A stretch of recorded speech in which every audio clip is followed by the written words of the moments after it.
அல்ஹம்துலில்லாஹ் 17வது நோன்பே வந்துருச்சு.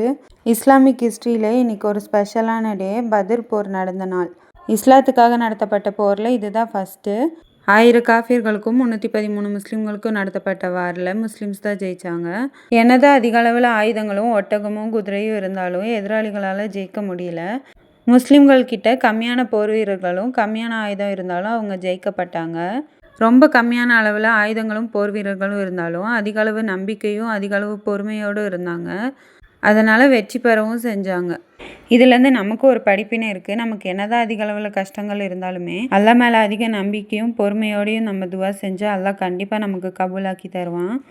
போர் செய்யும்போது நோன்பு வைக்காமல் இருக்கிறதுக்கு அனுமதி அளிக்கப்பட்டாலும் ஒரு சில வீரர்கள் நோம்போடு தான் போர் செஞ்சாங்க. ஆனால் இந்த காலகட்டத்தில் ஒரு சிலர் எக்ஸாம் இருக்குது, மீட்டிங் இருக்குது, மேட்ச் இருக்குது, இந்த மாதிரி ஒரு சின்ன சின்ன காரணங்களால் நோன்பை விடுறாங்க. ஆனால் அந்த மாதிரி இல்லாமல் இனி வரக்கூடிய நாட்களில் கரெக்டாக நோன்பு வச்சு அதிக அளவு இபாதத் செய்கிறதுக்கான பாக்கியத்தை நமக்கு அல்லாஹ் கொடுக்கணும்.